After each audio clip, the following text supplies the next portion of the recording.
7페이지 들어가 보겠습니다.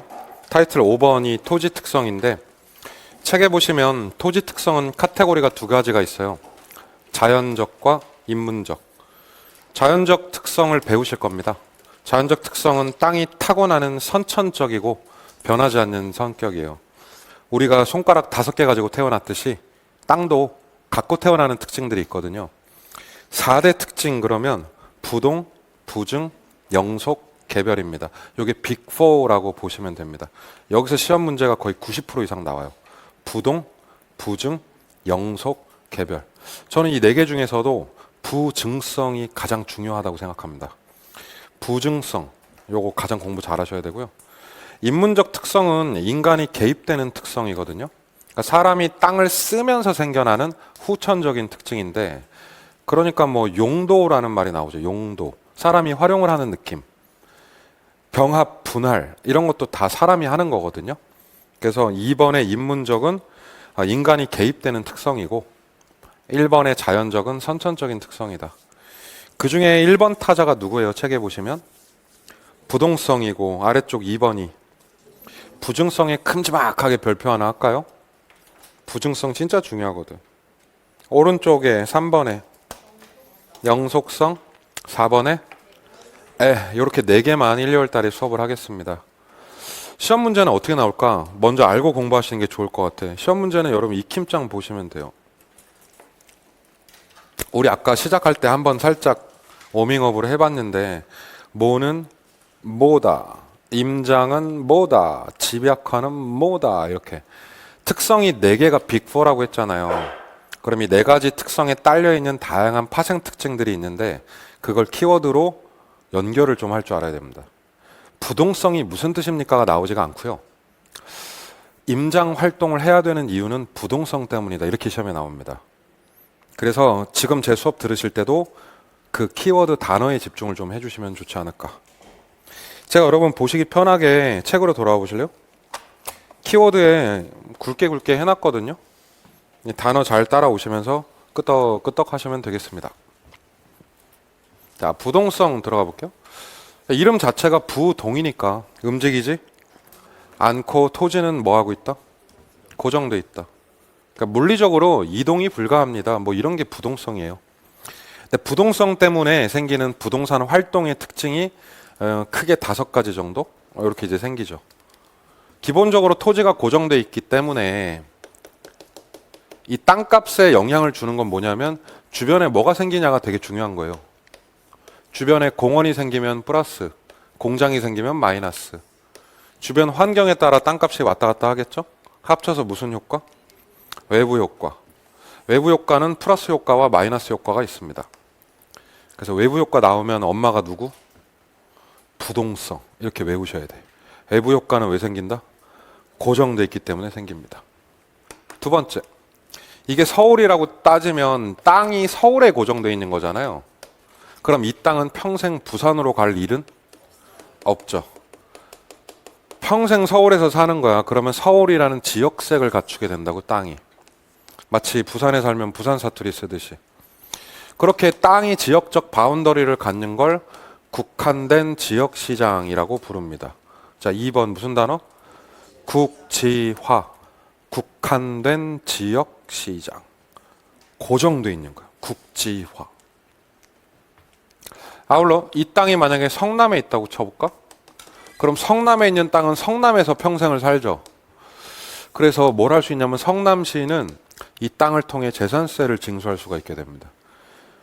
부동성 때문에 세금 걷기가 엄청 편해. 땅을 숨길 수도 없다고. 그래서 시험에 조세 이야기 나오면 여러분 고정성으로 가셔야 됩니다. 조세 나오면 정답 뭐다? 부동성. 이렇게 되는 거예요. 아울러 4번. 고정된 지역에 있으니까 국지화와 더불어 지역 분석도 감정평가할 때 꼭 해야 되는 이유죠. 지역 나오면 부동성 이렇게 확정하시면 됩니다. 마지막, 부산 사람이 서울 땅 살 수 있나요? 근데 문제는 땅을 보려면 본인이 가야죠. 땅이 고정돼 있으니까. 본인이 현장에 임해야 되지 않나? 자, 무슨 활동? 별표. 제가 제일 중요합니다. 이 부동성의 대표 특징이죠. 토지는 고정되어 있기 때문에 현장 조사 활동하는 게 필수다. 현장에 임하는 게 필수다. 5가지 얘기했어요. 외부 효과 하면 부동성, 국지화, 부동성, 조세, 부동성, 지역 나오면 부동성, 임장, 부동성 이렇게. 자, 이렇게 연습을 하는 거예요. 엄마가 부동성이고 새끼가 5명이 있는데 이 새끼들이 나와 시험에. 그럼 요 새끼 나오면 엄마 누구 이렇게 찍으시면 됩니다. 공부법 아시겠죠? 네. 제일로 중요한 부증성 하러 갑시다. 이 부증성은 시험 문제가 타입이 2개입니다. 먼저 A타입 설명을 드릴 건데 여러분 책 기준으로 1번, 2번 박스 요거 묶어서 네, 요게 A타입 시험 문제입니다. 요게 하나가 있어 테마가. 그리고 3, 4, 5, 6, 7, 8, 9번 이렇게 묶어서 요게 B 테마가 있고요. 예전에는 B 테마를 많이 냈는데 요새는 요걸 또 많이 건드려요. 이게 왜 중요하냐면 이게 수요 공급에서 그대로 나옵니다. 다음 주에. 부증성 정리 한번 심각하게 해보자고요. 이름이 뭐예요? B? 생산성. 자, 생산 동그라미. 부증성이란 토지는 생산할 수 없다 이런 특징입니다. 토지는 일반 재화처럼 생산비를 투입하여 생산이 불가능한 재화입니다. 그래서 땅은 공장에서 찍어내는 게 안 돼 이런 얘기죠. 그래서 공급에 문제가 있다는 게 부증성인데요. 자, 1, 2번. 근데 그 공급을 시험에서는 항상 2가지로 나눠요. 하나는 토의 물이라고 지칭하고 하나는 토의 경이라고 지칭을 합니다. 자, 4개 동그라미. 토물, 토경이라고 부를게요. 부증성은 무슨 뜻이냐면 토지는 물리적 공급이 안 된다. 불가라는 뜻입니다. 불가 동그라미. 요거 숫자로 써드리자면 땅이라고 하는 건 0개가 있는 상태에서 1개를 창출할 수 없는 재화다. 없는 땅을 생산할 수 없다는 뜻이죠. 그래서 땅은요 면적이 정해져 있어. 즉 토지의 절대량이 불변한다가 부증성입니다. 자, 우리 다음 주에는 이걸 완전 비탄력이라고 배우겠죠. 양불변이니까요. 그래서 토, 물, 불가. 이게 여러분들 처음에 공부하셔야 될 키워드예요. 다시 뭐라고요? 토, 물, 불. 토물이 뭐야? 2개? 토물이? 오바이트. 토물. 오바이트 하면 돼, 안 돼? 안 돼. 오바이트 옆으로 해요? 밑으로 해요? 옆으로 하면 쓰레기. 밑으로 하자. 밑으로 하잖아. 밑으로. 무슨 선? 수직선. 그러니까 이렇게 밑으로. 토물 불가. 네, 수직입니다. 그런데 되게 특이한 건 매년 토지 공급은 돼. 신도시에 택지 공급하잖아요. 그럼 그거 어떻게 하는 거? 그거는요. 기존에 노란색 땅이 있으면 그걸 흰색으로 바꿔서 공급하는 건 된다는 거죠. 없는 걸 만드는 건 안 되는데 색깔을 바꿀 수 있다? 그럼 우리가 이걸 용도 변경이라고 하는 거예요. 그래서 시험에 토지의 용도적 공급 또는 경제적 공급 나오면 이거는 된다고 하셔야 돼. 이게 포인트죠. 야, 생산은 안 되는데 용도 변경은 된다. 이 결론이라니까. 근데 시험에서 용도적 공급, 경제적 공급은 같은 뜻으로 쓰는 말입니다.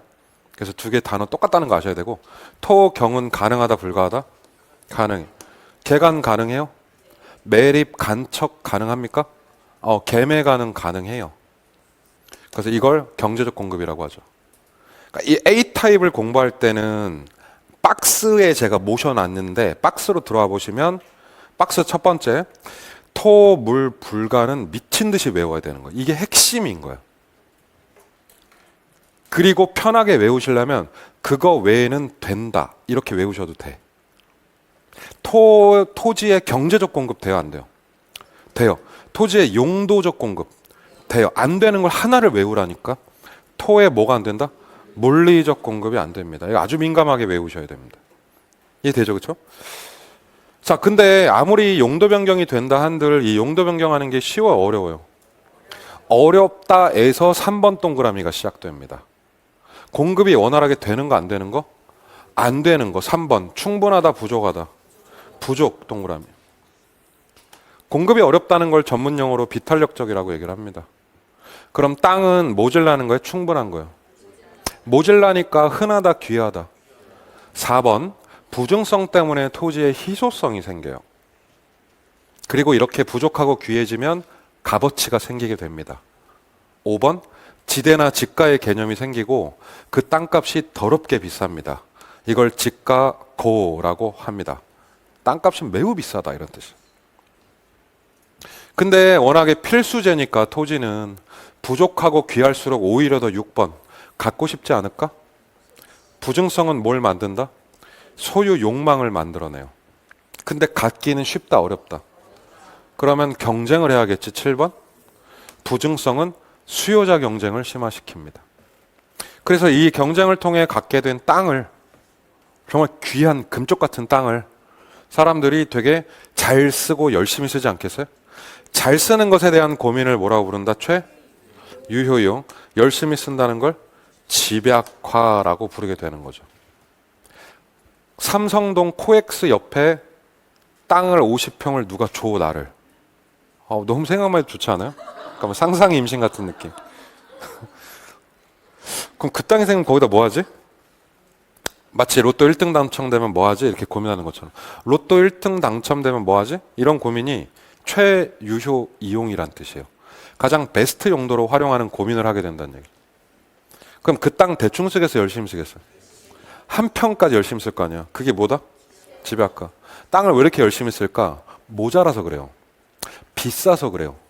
왜 모자라고 비쌀까? 부증성 때문에 그렇습니다. 토지는 추가적인 공급이 돼, 안 돼? 땅이 만약에 50개 있으면 땅은 계속 몇 개만 있는 거예요? 안 늘어나요? 그럼 한정판이네? 리미티드 에디션이네? 이거네, 이거 보이세요? 좀 그려드릴까, 다시? 이렇게? 그려드릴게, 내가. 이렇게. 그러니까 토지 자체는 부증성은 요것만 기억하시면 돼. 한정판보다 명품. 흔하다, 귀하다. 그러면 이 부증성의 한정판 명품은 희소성이 출제될 수 있다. 싸다, 비싸다. 비싸다. 빽가고. 빽이 더럽게 비싸다. 지가고. 빽가고. 그럼 이 한정판 명품 사고 싶어, 사기 싫어? 갖고 싶어, 소유욕, 부증성. 백화점 오픈하기 전에 뭐 해야 돼요? 줄 서야 돼. 수요자 경쟁. 해서 샀어. 백 하나 샀어. 한 1,200만 원 주고 샀어. 왔다. 그러면 어떻게 들어야 될까 고민 안 하겠어요? 하죠. 잘 써야겠죠. 뭐부터 바꿔야 된다? 얼굴. 필수. 옷, 신발. 이게 최유효 이용. 아시겠나요? 네. 열심히 쓴다, 대충 쓴다? 언제까지? 죽을 때까지. 유언이 빼가고 같이 묻어달라 이거. 유언. 열심히. 집약화. 부증성 외우실 때 항상 샤넬백을 머리에 박아 놓으시면 됩니다. 소유욕, 수요자 경쟁 이런 게 해결이 돼요, 대부분. 공부법이 1, 2번하고 3, 4, 5, 6, 7, 8, 9번 다른 거 아시겠나요? 네, 두 개 나눠서 잘 공부를 해 놓으시기 바랍니다. 8페이지. 무슨 특성? 영속성.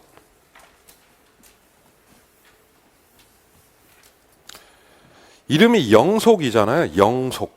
무슨 뜻이에요? 영원히 지속된다. 자, 별표. 영속성에서 여러분 가장 많이 틀리시는 것 중에 하나 비소모성입니다. 소모 별표. 그럼 역질문. 부증성이 뭐였어요? 기억 안 나지 잘? 비생산인데 되게 헷갈려 이거. 비생산 그럼 부증이고 비소모 그럼 뭐다? 영속. 땅은 낡거나 닳거나 늙지 않는다.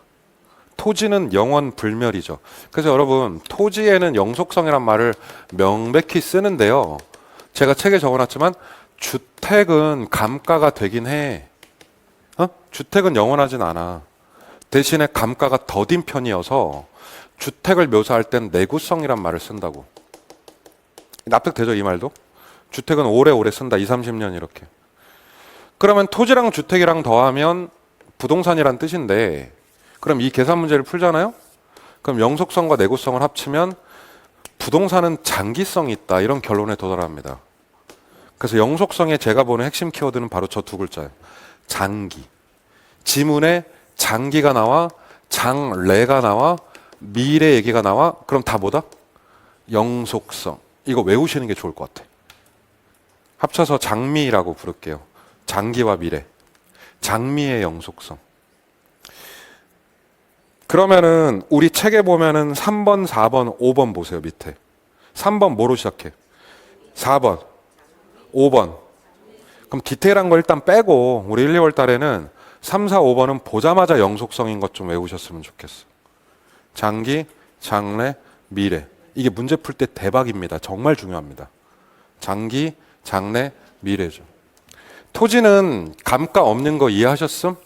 자, 바로 갑니다. 1번. 어떤 감가가 없대요? 물리적 감가가 없다는 건 늙지 않는다는 얘기입니다. 2번. 땅은 그러면 뭐가 높게? 가치의 보존 능력이 굉장히 우수하다가 정답이 돼요. 토지는 뭐가 우수하다? 가치 보존력. 뭐니 뭐니 해도 땅이 최고. 우리 할머니도 맨날 땅 사라고 나한테. 우리 할머니가 저한테 주신 유언 중에 하나가 그거예요. 늙어서 땅이 많아야 된다. 땅이 많아야 가족들이 찾아온다. 할매가 땅이 없으면 아무도 할매를 돌보지 않았을 것이다. 꼭 그걸 어린아이에게 가르쳐 줬어야 했을까? 뭐니 뭐니 해도 뭐가 최고다? 땅이 최고죠. 가치 보존력이 우수하니까 단기적으로 활용해요? 장기적으로 활용할 수 있어요? 3번. 부동산 활동도 어떻게? 장기. 4번. 투자도 어떻게? 장기. 수익도 어떻게? 장래. 그렇죠? 그래서 장기, 장래, 미래 생기는 거 싹 다 다시 한번 뭐라고요? 영속성입니다. 그 자세한 얘기는 나중에 수업 시간에 배우시고 단어만 따시기 바랍니다. 이렇게. 수명이 기니까 6번 모두 필요하게 피부처럼 관리하셔야 됩니다. 비생산성 그럼 뭐예요? 부증성. 입에서 안 나오는 거 보소. 비생산성이 뭐다? 부증성이고 비소모성은 물리적으로 감가가 없고 감가가 안 되니까 가치의 보존이 높고 가치가 보존되니까 수명이 길어서 미래가 생긴다는 거. 컨셉 이해하셨음? 네, 익히시면 돼요 이제.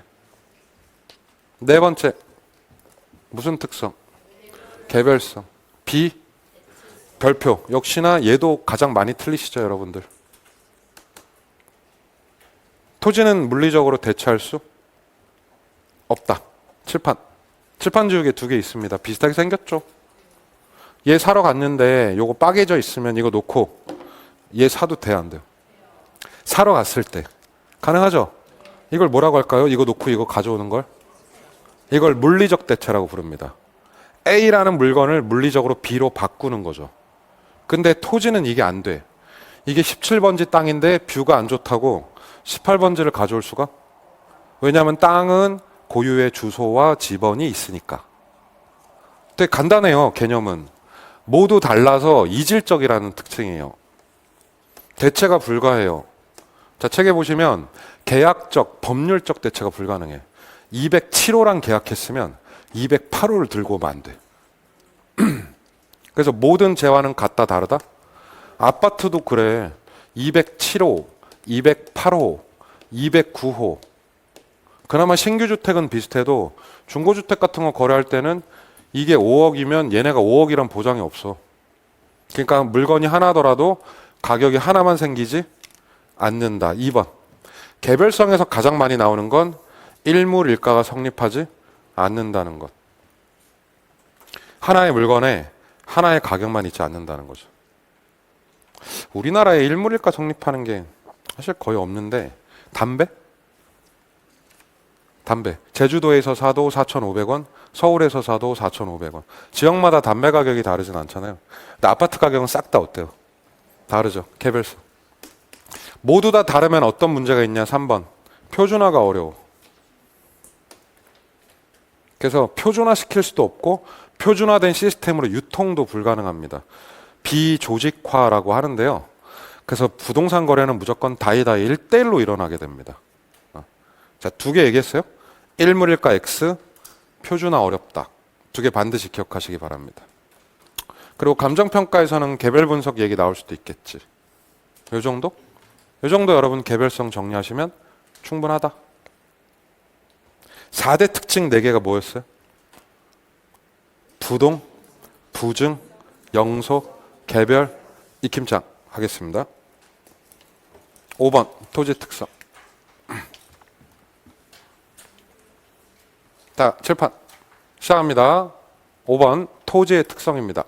집약화, 부증성, 백 열심히 드는 최유효 이용도, 부증성, 임장, 부동성, 현장조사, 물리적으로 감가 없다, 영속성, 물리적으로 공급 안 된다, 부증성, 영속성을 뭐라고 그래? 비, 소모성, 부증성을 비, 생산성, 소유욕, 수요자 경쟁, 샤넬백, 부증성, 장기 미래.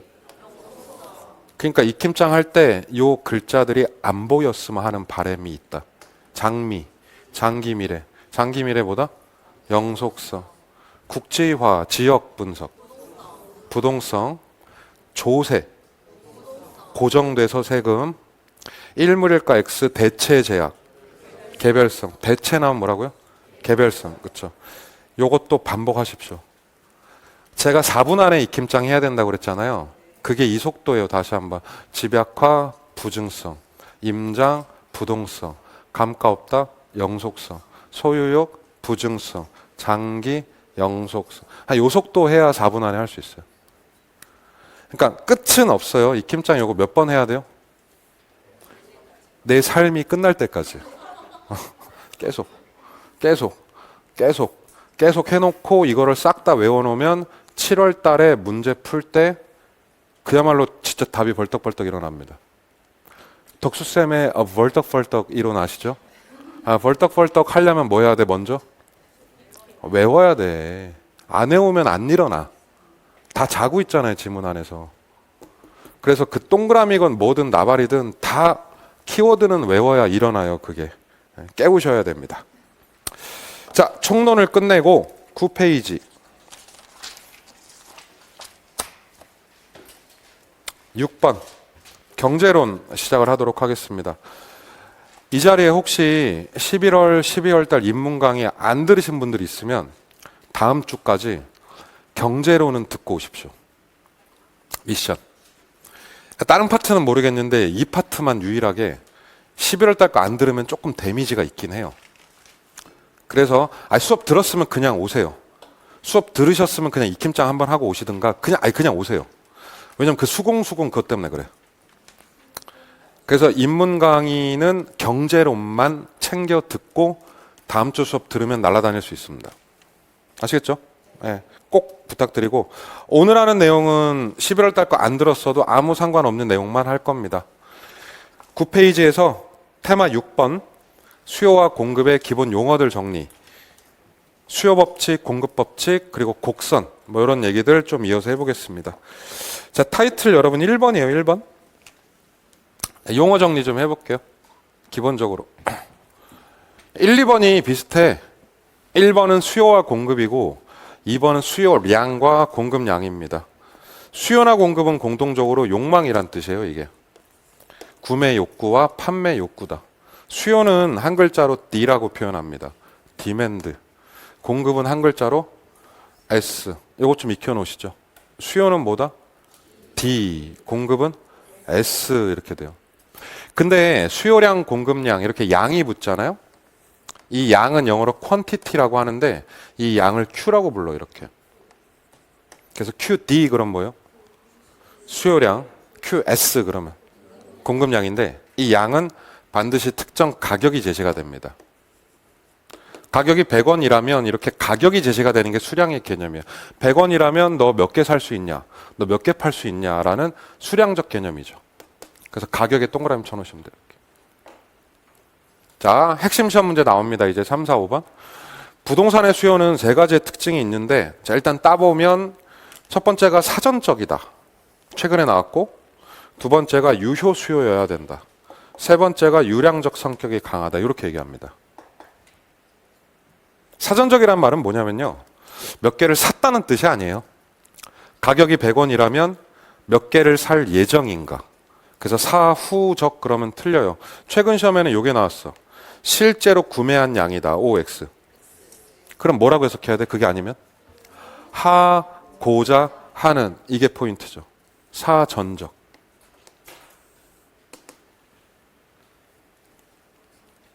강남에 아파트 사기 싫으신 분. 아니, 살고 안 살고를 떠나서 아파트를 구매하기 원치 않으시는 분은 거의 없죠. 그럼 우리는 아파트를 살 뭐가 있어요? 의도가 있습니다. 맞죠? 네. 그러면 혹시 아파트 강남에 있는 거 살 능력 있으신 분? 저기 관순이 누나 가능해요? 역시 내가 사람을 잘 봤어. 이따 카톡 친추. 자, 의사 플러스 능력. 과연 우리가 이걸 다 살 수 있을까? 저는 일단 기본적으로 안 됩니다. 그러면 저는 수요가 아닌 거예요. 솔직히 누구나 사고 싶잖아. 그럼 의사만으로는 수요가 될 수? 없지. 이건 가라야, 가라. 뭐가 있어야 돼? 돈이 있어야 돼. 그럼 돈이 있으면 얘를 무슨 수요? 찐 수요라고 불러요. 찐 수요. 찐 수요라고 할 수는 없으니까 유효의 의미가 뭐예요? 력. 구매력. 유효의 의미는 뭐다? 력이다, 력. 그래서 진짜 수요라 함은 능력을 갖춘 사람이란 뜻이에요. 그럼 저 능력에 대출이 포함될까 안 될까? 돈 땡기는 것도 능력이요. 대출 포함 써놓으세요. 유효 수요의 구매력에는 대출도 포함됩니다. 자, 유효 수요여야 되고, 마지막 부동산의 수요량을 측정하려면 뭐가 필요하냐? 두 글자. 기간이 필요해요. 동그라미. 월이면 월, 연이면 연, 월값, 연값, 월 단위, 연 단위가 필요한데 이렇게 기간 데이터를 우리가 유량이라고 부릅니다. 그래서 보통 수요량은 뭐야? 그러면 유량이야 라고 얘기하는 게 맞죠. 물론 유량이 아닌 것도 있습니다. 그건 아래쪽 2번에 내려가서 정리하시면 되고, 기본적으로 여러분 세 개의 단어 훑고 가겠습니다. 부동산의 수요는 사후적 개념이 아니라 사전적이다. 두 번째, 단순히 살려는 마음 외에 뭐가 필요하다? 구매력. 무슨 수요? 유효 수요. 이 사전적이 최근에 나왔으니까 이번에 이 단어 나올 수 있어요, 시험에. 유효 수요. 그리고 세 번째, 보통의 수요량에는 일정 단위 기간이 필요한데 이 기간값을 뭐라고 한다? 유량이라고 부릅니다. 단어 3개 접수되셨음? 그럼 이 유량 얘기 조금만 더 해보자고. 밑으로 내려가세요. 2번. 타이틀이 유량과 뭐예요? 저량입니다. 이거는 일단은 타이틀 이름은 뭐냐면 측정값의 구분. 우리가 어떤 데이터를 측정을 했을 때 그 측정값을 유량 또는 저량이라고 나눕니다. 유자가 무슨 자야? 한자로? 흐를 유. 흐름이 영어로 뭐야? flow. 왔다 flow 미쳤다 할 때 그 flow. flow는 흐름이란 뜻이고 유량이란 뜻입니다. 자, 저자는 요거 무슨 자예요? 네, 쌓일 적자죠. 그렇죠? 머무르는 거죠, 얘는. 그래서 물로 따지자면 흘러가는 물이 유량이고 고인물이 저량입니다. 저량 머물러 있는데 이 저량을 영어로 스탁이라고 부릅니다. 되게 충격적으로 한 15년 전쯤에 시험에 플로우라고 나온 적이 있어. 이렇게 스톡 이렇게 나온 적이 있어. 무슨 치킨 스톡도 아니고. 되게 충격받았어요, 이 문제를 보고. 플로우하고 스탁입니다. 알아두세요. 네. 자, 유량의 키워드는 두 글자. 흘러가니까 무슨 값?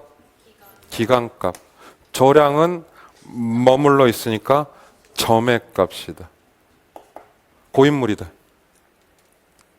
좀 더 잘 이해를 하려면 후속 단어를 알아야죠. 그러니까 흘러간다는 게 무슨 말이냐면 유량은 기간값이니까 월값, 연값이란 뜻입니다. 그리고 저량은 시점에 딱 머물러 있으니까 현재의 값이라는 뜻입니다. 현재 시점 기준값을 저량이라고 하죠. 나이가 몇 살이야? 한 달에 50살이야. 이러진 않잖아요. 연간 40세. 이러진 않잖아요. 나이 뭐라고 그래요? 현재 45다. 이렇게 얘기하지 않습니까? 나이라는 데이터 안에는 월이나 연이 없죠. 그럼 뭐예요? 저량이다. 이렇게 이해할 수 있죠. 아파트의 생산량이 100채입니다 라고 얘기한다고 쳐봐요. 그럼 100채라는 개념이 확실하려면 이게 한 달에 100채인지 1년에 100채인지가 있어야 될 거 아니에요. 그럼 저 100채 안에는 기간이 들어가 있는 거죠. 그럼 저걸 뭐라고요? 유량, 월급, 유량, 연봉, 유량. 그렇지. 그래서 종류가 있는데 우리 시험에서 4번 별표 저량 종류를 잘 찍어내셔야 문제가 수월하게 풀립니다. 그래서 요거 외우시면 좋은데 외우시라고 암기 코드 써놨어 밑에. 저량은 저는 어떻게 외우자? 제자가 부인인데 우리 부인은 맨날 뭐요? 통화 중. 제가 뭐예요? 재고가 몇 개니? 현재 3개 있어. 이렇게 얘기하잖아요. 저량이라니까. 자는 자산과 자본을 둘 다 좀 기억해 주세요. 너 재산이 얼마니? 현재 10억이야. 회사의 자본이 얼마입니까? 현재 100억 정도 됩니다. 이렇게. 현재 값인 거 느껴져요? 가치, 집값이 얼마냐? 현재 5억. 부채, 빚이 얼마니? 현재 2억 정도 돼. 인구가 몇 명입니까? 현재 5천만 명이 존재합니다. 이렇게. 그래서 이 데이터 안에는 그 어디에도 월값, 연값이 들어가 있지 않다는 얘기예요. 이 통화량은 시험에 외환 보유고라고 나올 수도 있어요. 대한민국의 외환 보유고는 현재 몇 억 불이다. 이렇게 얘기하죠. 이해는 되는데 단어를 좀 더 강렬하게 연습을 하자는 얘기예요. 제 말은. 제, 자, 가, 부, 인의 통화주. 여러분 자를 잘 못하시더라고. 자가 뭐랑 뭐? 자산, 자본. 잘 부탁드립니다. 네. 이 정도는 익혀주는 게 좋습니다. 아시겠죠? 테마 유량과 저량이었어요. 3번 타이틀부터 뭐가 시작돼요? 네, 본격적으로 수요 이론이 시작됩니다. 자, 이론의 시작 지점은 두 글자. 뭐에서 출발해요? 함수에서 출발해요. 함수 동그라미. 함수는 관계라는 뜻이에요. 너와 나의 함수, 너와 나의 관계. 정확히 말하면 어떤 원인과 결과의 관계. 보통 우리가 인과관계라고 하잖아요. 요걸 함수라고 합니다. 그럼 수요함수는 뭐냐? 칠판, 요 그림이 수요함수예요. 어떤 결과가 일어났냐면 아파트의 수요량이 기존의 10개에서 20개로 늘었어. 이게 결과야, 결과. 그럼 얘를 초래하는 원인들이 있을 거 아니에요. 본 이론, 원인을 몇 개로 나눌까요? 두 가지로 나눕니다. 뭐랑 뭐? 해당자의 가격이 변하는 케이스랑 가격 이외. 자, 원인 몇 개? 대답하세요. 원인 몇 개? 2개. 여러분 이걸 외우셔야 돼. 함수의 원인은 2개다. 자, 번호 붙이세요. 1번 해당 가격이 있고 2번 가격 이외가 있습니다. 소득이 늘어나면 수요량이 늘어날 수 있지 않나? 소득이 늘면? 그럼 그건 뭐예요? 가격 이외. 인구가 많아져도 수요량이 늘지 않나? 그럼 인구는 가격 이외. 금리가 낮아져도 대출받아서 수요량이 늘지 않나? 금리는 뭐다? 가격 이외죠. 그럼 요 왼쪽은 뭐만 있는 거예요? 그 재화에? 요걸 구별을 잘 하셔야 돼. 자, 최종 결론. 그럼 수요함수는 뭐냐 하면 수요함수는 삼각관계야. 이렇게 되는 거예요. 자, 아래쪽 1번입니다. 수요함수란 1. 해당자와의 가격과 2. 가격 이외의 요인과 최종적으로 수요량의 관계도다. 공급함수는 어떻게 규정할까요? 가격 및 가격 이외 요인과 공급량의 관계를 공급함수라고 합니다. 이해되셨음? 네. 함수는 그렇게 되죠. 그래서 본질적으로 2번에 보시면 수요량에 영향을 미치는 원인은 총 몇 개다? 2개다. 2개다. 그럼 우리 공부는 어떻게 하게? 가격이 변하는 거랑 가격 이외 요인이 변하는 거, 이 2개가 시험에 나오는 거예요. 이제. 그러면 그놈의 재화의 가격과 수요량의 관계가 있을 거 아니에요. 그럼 이 둘의 관계를 뭐라고 하냐면 수요법칙이라고 해요. 그래서 가격이 비싸지면 안 사는 게 수요법칙이에요.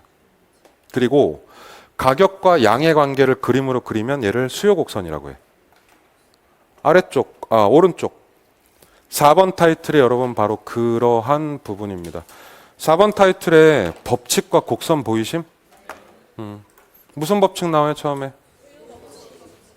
근데 공통점이 있어. 그래서 이렇게 쓰셨으면 좋겠어.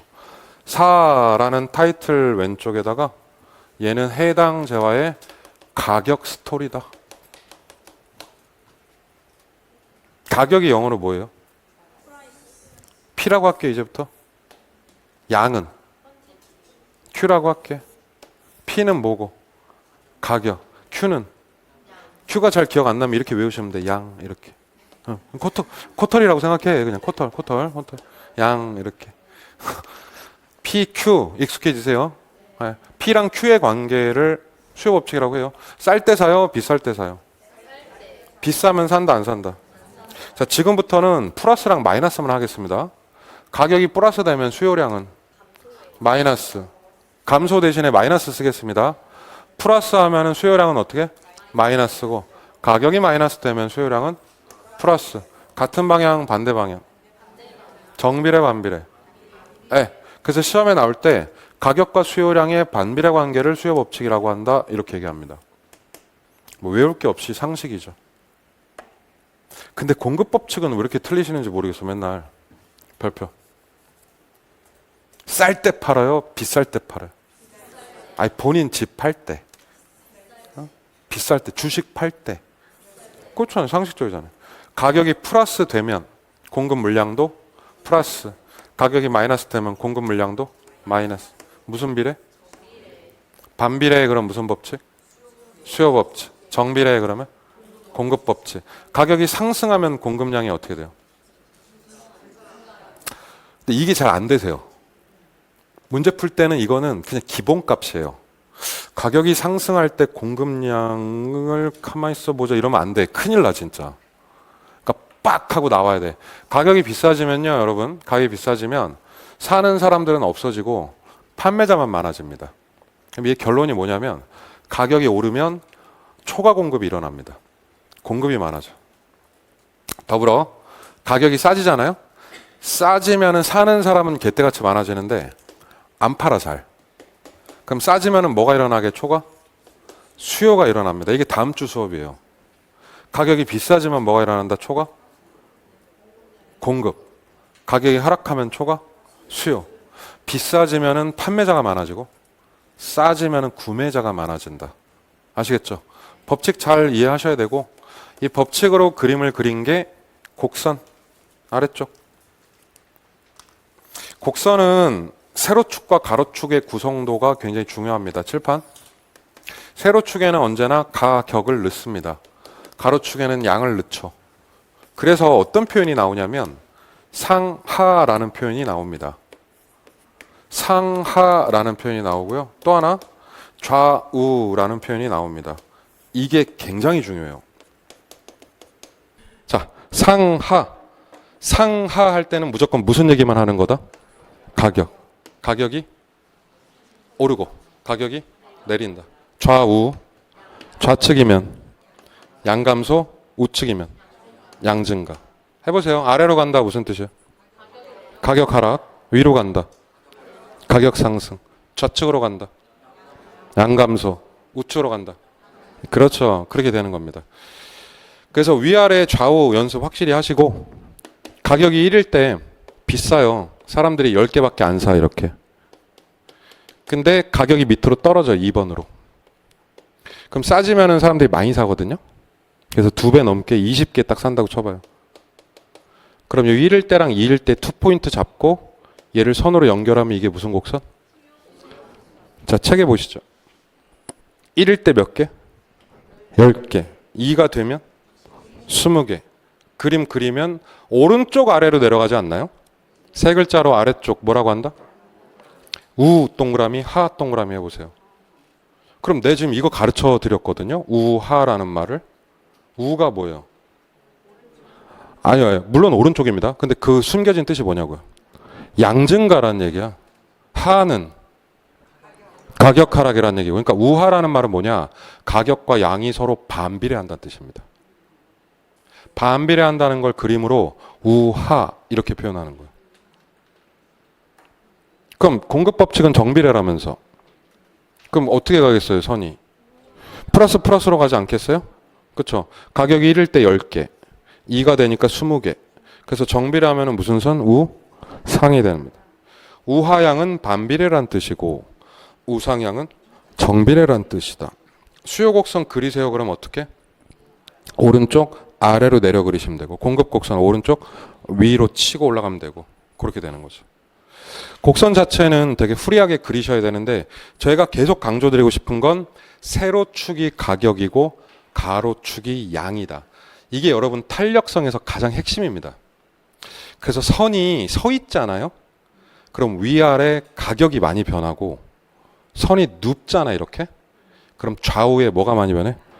그래서 탄력적일 때 양이 많이 변한다가 여기서 나오는 소리예요. 이거 굉장히 중요합니다. 생각보다. 세로축, 가로축을 민감하게 보셨으면 좋겠다. 자, 5번으로 내려가시면 다시 함수 얘기로 돌아가는데요. 수요 무슨 변화?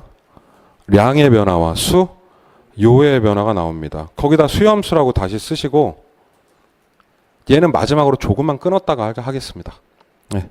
좀 쉬었다가 요거랑 12페이지까지만 나가면 되거든요. 좀 끊었다 할게요.